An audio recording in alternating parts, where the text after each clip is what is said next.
साथियों, CAPF tech and updates YouTube channel में मैं आप सभी का दिल से स्वागत करता हूं। और आज हम बात करने वाले हैं ग्रेविटी के बारे में। तो ग्रेविटी जो व्यक्ति मतलब जॉब कर रहे हैं उन लोगों को ही मिलती है। गवर्नमेंट जॉब कर रहे हैं या प्राइवेट सेक्टर में कोई कंपनियां देती हैं। तो प्राइवेट सेक्टर का तो मतलब इतना अनुभव नहीं है मुझे, लेकिन ग्रेविटी के बारे में जो मैं बताने वाला हूं, ग्रेविटी कितने टाइप की होती है तो मैं आप लोगों को बता दूं। ग्रेविटी जो होती है वो दो टाइप की होती है। पहली पेंशन ग्रेविटी और दूसरी डेथ ग्रेविटी।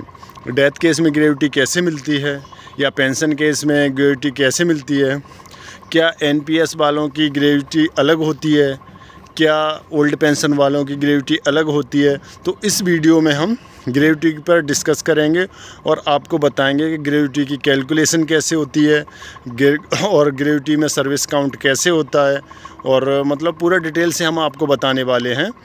तो चलते हैं अपने वीडियो की तरफ। और इससे पहले मैं आपको बता दूं, यदि आपने मेरे चैनल को सब्सक्राइब नहीं किया है तो सब्सक्राइब कर लें तथा बेल आइकन को दबाना ना भूलें, जिससे क्या है कि कोई भी वीडियो आती है तो उसका नोटिफिकेशन आप लोगों को सबसे पहले मिल जाएगा। तो चलते हैं अपने टॉपिक की तरफ। साथियों, आज हम बात करने वाले हैं NPS एम्प्लॉई को जो ग्रेविटी मिलती है वो कितनी मिलती है। तो हम बात करेंगे आज ग्रेविटी के बारे में कि NPS कर्मचारी हैं मतलब तो या फिर मतलब जो एम्प्लॉय मतलब ओल्ड पेंशन वाले हैं तो वो ग्रेविटी कितनी मिलेगी। तो मैं आप लोगों को बता दूं कि ग्रेविटी जो होती है वो दो टाइप की होती है। दो टाइप की होती है ग्रेविटी। पहली जो होती है वो होती है आपकी पेंशन ग्रेविटी। Pension gravity. और दूसरी होती है वो होती है आपकी डेथ ग्रेविटी। अब ये कैसे मिलती है, किस प्रकार से मिलती है, उसके बारे में हम यहाँ बात करने वाले हैं। 7th पे कमीशन में पहले DCRG डेथ कम रिटायरमेंट ग्रेविटी मिलती थी। इसकी लिमिट 10 लाख रुपए होती थी और रिटायरमेंट ग्रेविटी 5 लाख रुपए होती थी। मतलब जो व्यक्ति एक्सपायर हो जाता था पहले, जो 7th पे कमीशन से पहले जो व्यक्ति एक्सपायर हो जाता था उसकी ग्रेविटी 10 लाख रुपए थी, और जो मतलब नॉर्मली रिटायर होता था उसकी ग्रेविटी 5 लाख रुपए थी 7th पे कमीशन से पहले। और इसका यदि आप लेटर देखना चाहते हैं तो मेरे पास लेटर है, मैं अपने टेलीग्राम ग्रुप में डाल दूंगा, तो वहां जाकर आप देख सकते हैं। और 7th पे कमीशन के बाद 2018 में गवर्नमेंट ने इसकी लिमिट बढ़ाकर 20 लाख रुपए कर दी।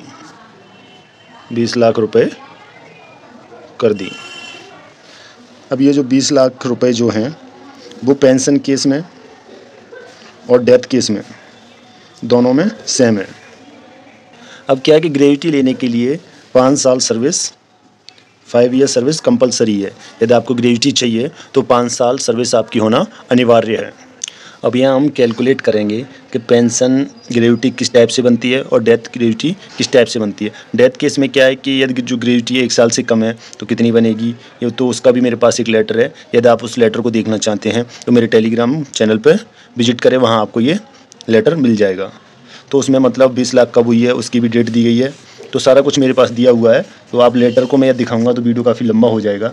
तो ये लेटर जो जारी किया गया था वो 4 अगस्त 2016 को एक नोटिफिकेशन जारी किया गया था, तो उसमें दिया हुआ है, तो आप उसको देख सकते हैं। मेरे पास 3 लेटर हैं, तीनों में डाल दूंगा टेलीग्राम ग्रुप में, तो वहाँ जाकर आप देख सकते हैं। अब हम यहाँ कैलकुलेशन करेंगे कि किस हिसाब से ग्रेविटी बनती है।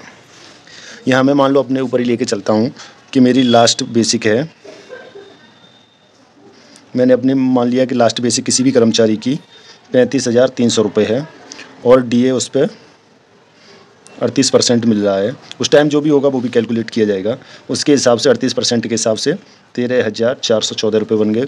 इसका यदि हम दोनों का टोटल करेंगे तो ये टोटल हो जाएगा हमारे पास 48,714 रुपये। अब उसे जब हम कैलकुलेट करते हैं तो रिटायरमेंट ग्रेविटी का एक फार्मूला है, वो मैं यहाँ बताता हूँ आपको। यहाँ रिटायरमेंट ग्रेविटी का फार्मूला है basic pay plus DA in bracket into 1/4 into total halves. ये टोटल हाफ्स क्या है कि यहाँ जितनी आपकी सर्विस है, जैसे 1 ईयर में 1 ईयर में 2 हाफ्स होते हैं, मतलब 6 महीने के 2 हाफ होते हैं, तो 1 ईयर में 2 होते हैं। तो यहाँ मैं उसी हिसाब से कैलकुलेट करके दिखाता हूँ। जैसे बेसिक DA मैंने ये जो निकाला था 48,414, वो यहाँ पे मैं नोट कर देता हूँ। 48,414 714 इंटू 1/4 इंटू टोटल हाफ्स। अब मान लो मेरी सर्विस हुई है 11 वर्ष, तो इसके टोटल हाफ्स मतलब एक साल में 2 हाफ होते हैं, तो 11 वर्ष के 22 हो गए। तो ये मैंने यहाँ 22 से कैलकुलेट कर दी, वो इंटू कर दिया। मल्टीप्लाई करने के बाद ये टोटल अमाउंट बनेगा आपका, तो 2,67,927 रुपये। ये अमाउंट आपका ग्रेजुटी के रूप में, पेंशन ग्रेजुटी के रूप में, जो रिटायरमेंट ग्रेजुटी है उसके रूप में मिलेगा। इसके बाद इसी प्रकार हम डेथ ग्रेजुटी का कैलकुलेट करते हैं, वो मैं यहाँ आपको दिखाता हूँ। डेथ ग्रेजुटी, इसका फॉर्मूला होता है basic pay plus DA into 1/2 into total halves. तो यहाँ बेसिक पे और DA कितना हो गया, 48,714 इंटू 1/2 इंटू 11 साल सर्विस, मान लो 11 साल सर्विस है, तो ये 22 हाफ्स हो गए। ये टोटल अमाउंट बनेगा आपका 5,35,854 रुपये। ये हो गया डेथ ग्रेजुटी। अब ये हाफ कैसे कैलकुलेट करते हैं उसके बारे में मैं आपको बता दूं, हाफ कैसे कैलकुलेट करते हैं। इससे पहले मैंने NPS के ऊपर एक वीडियो बनाया था कि NPS से कितनी पेंशन बनती है, और हमारे एक मित्र हैं जिनको मतलब अभी जो मैंने पिछले वीडियो में बनाया था, आप लोगों ने काफ़ी अच्छा रेस्पॉन्स दिया उस वीडियो पे भी। तो आप लोग चाहें तो मैं उसका लिंक आई बटन पर दे दूँगा, आप उसे जिन लोगों ने नहीं देखा उसे देख सकते हैं, और जिन लोगों ने मेरे चैनल को सब्सक्राइब नहीं किया है वो सब्सक्राइब कर लें। तो हाफ कैसे काउंट करते हैं वो अब मैं बताने वाला हूँ। अब मैं जो बात कर रहा था कि सर्विस कैसे कैलकुलेट करते हैं, तो मैं बताने वाला हूँ, वो आप देख लें यहाँ पर। कैलकुलेटिंग सर्विस, जैसे मान लो मेरी सर्विस हुई है 11 ईयर 9 मंथ 10 डेज, तो 11 ईयर के 6 मंथ के हिसाब से एक ईयर में 2 हाफ होते हैं, तो 11 ईयर के हिसाब से 22 हाफ्स हो गए। उसके बाद 9 मंथ में 6 मंथ का एक हाफ हो गया। उसके बाद बचा 3 मंथ 10 डेज बचा, तो एक हाफ इसका माना जाएगा, एक हाफ जो है वो इसका माना जाएगा। और एक कंडीशन है जो मैं आपको बता दूं, 3 मंथ से मतलब कुछ दिन कम हैं तो वो हाफ पूरा नहीं माना जाएगा। मतलब 3 मंथ कंप्लीट हैं आपके, 3 मंथ कंप्लीट हैं तो उसका एक 1 हाफ माना जाएगा। और 3 मंथ से एक दिन भी कम है, तो वो हाफ में काउंट नहीं होगा। तो हम जब कैलकुलेशन करेंगे तो 11 ईयर के 22 हाफ ये हो गए, उसके बाद 6 मंथ का एक हाफ ये हो गया, उसके बाद 3 मंथ का एक हाफ ये हो गया। तो हम जो मल्टीप्लाई करेंगे वो 24 का करेंगे, क्योंकि 22, 23 और 24। अब यहाँ क्या ग्रेजुटी वाली जो लिमिट है, ग्रेजुटी की जो लिमिट है अधिकतम मैक्सिमम, वो 20 लाख रुपए है। अब आपकी कैलकुलेशन के हिसाब से ये 20 लाख से ऊपर निकल जाए तब भी 20 लाख ही मिलेगा आपको।